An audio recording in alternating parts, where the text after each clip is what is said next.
Assalamualaikum warahmatullahi ta'ala wabarakatuh. Petang ni saya nak berkongsi sedikit mengenai satu petua, satu pokok buah-buahan yang boleh digunakan sebagai perubatan melawat penyakit kanser, kanker lah kalau ini saya cakap. Pokok Graviola. Banyak orang tahu pokok durian Belanda sangat baik untuk mengatasi masalah kanser. Tapi sebenarnya bukanlah kerana pokok nama dia durian Belanda dia baik untuk kanser. Tetapi apa yang kita penting sekali adalah dia punya active ingredient ataupun chemical composition yang terdapat dalam pokok durian Belanda, iaitu satu bahan yang bernama actogenin ya. Jadi semua orang tahu kan pokok durian Belanda baik untuk kanser lah apa semualah. Tapi mereka tak tahu apa dia benda. Apa dia punya main cause menyebabkan dia sangat-sangat baik untuk melawat kanser. Malahan daun active ingredient dalam pokok durian Belanda ini 10,000 kali ganda lebih kuat daripada andramycin yang digunakan untuk rawatan kanser, insya-Allah. Okey, saya ingin berkongsikan ni pokok durian Belanda yang di rumah saya ni. Semuanya petua dia kan. Petua dia orang tak tahulah. Apa dia, di mana daun dia. Baik, saya nak tunjuk kat tuan-tuan dan puan-puan.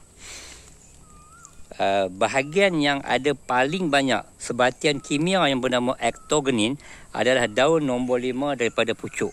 Contohnya, ini pucuk nombor 1, jangan ambil. Pucuk nombor 2, jangan ambil. Pucuk nombor 3, jangan ambil. Daun nombor 4, jangan ambil. Okey, daun nombor 5 yang ini baru ambil nombor 5 ke atas. Ya. Daun nombor 5 ini baru banyak kandungan actogenin di dalam dia.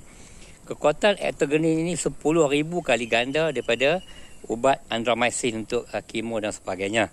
Okay, ini adalah petua dia. Apakah daun nombor 1, 2, 3 dan 4 ini tidak baik?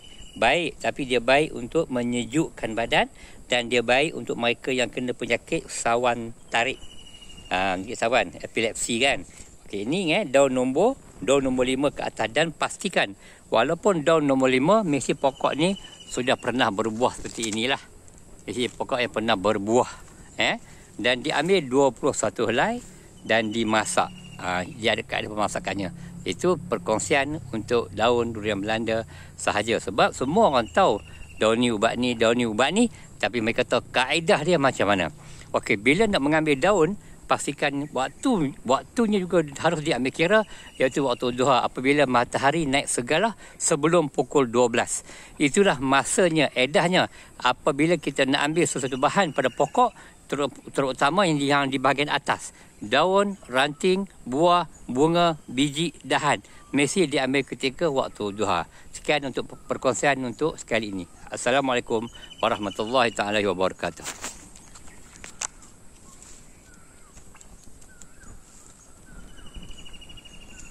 Ini suasana petang lah, tunjuk sikit di rumah saya ni. Okey, ada bukit. Okey, sekian. Assalamualaikum warahmatullahi.